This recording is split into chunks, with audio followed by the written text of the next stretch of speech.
প্রবাসী মানে একটা যুদ্ধ। আমরা তো ওখানে যাই কর্ম করে খাই, আমরা না যাইতে পারলে আমাদের ফ্যামিলি অচল হয়ে যাবে, আমাদের ভবিষ্যৎ অচল হয়ে যাবে। এখন যাচ্ছি হচ্ছে দুবাইতে, এমিরাটস এয়ারলাইন্সে। ওখান থেকে যাব হচ্ছে আমি ইউরোপে। কিন্তু হঠাৎ করে এখানে এসে দেখলাম যে টোটালি সবগুলো ফ্লাইট, ইন্টারন্যাশনাল ফ্লাইটগুলো বন্ধ হয়ে যাচ্ছে, বন্ধ হয়ে গিয়েছে।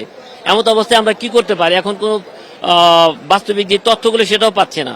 আমি নোয়াখালীর থেকে আসছি, আমি সৌদিতে যাব।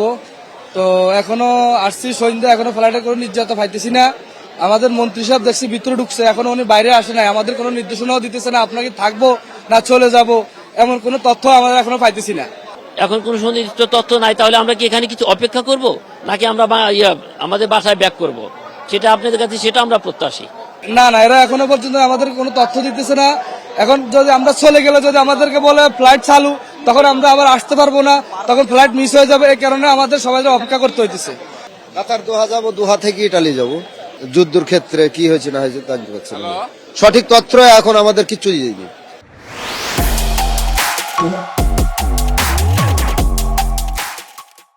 কর্তৃপক্ষ কোনো কথাই এখনো রেজাল্ট দিইনি, কোনো রেজাল্ট আসেনি। এখন কি করব, আমরা তো দূর থেকে এসেছি, কি করব এখন? এখানে থাকবো না কি করব? কোন সময় রেজাল্ট দেবে তাও তো বলতে পারছি না সঠিক। তো আমরা অপেক্ষা আছি, আমাদের দেশবাসীর কাছে দোয়া চাই। এখন যে যুদ্ধ লাগছে, আমাদের কর্ম, আমরা একটা যোদ্ধা, প্রবাসী মানে একটা যুদ্ধ। আমরা তো ওখানে যাই কর্ম করে খাই, আমরা না যাইতে পারলে আমাদের ফ্যামিলি অচল হয়ে যাবে, আমাদের ভবিষ্যৎ অচল হয়ে যাবে। তো সবার কাছে দোয়া চাই, আমরা যেন সুন্দরভাবে কর্মজীবী কর্মজায়গায় পৌঁছাতে পারি, সব দেশে যেন সব লোকগুলো পৌঁছাতে পারে, এজন্য সবাই দোয়া করবে। আর আমাদের মন্ত্রী সাহেব ভিতরে আছে, দেখি উনি বাইরে এসে কি নির্দেশনা দেয়, ওইটার অপেক্ষা আছি আমরা।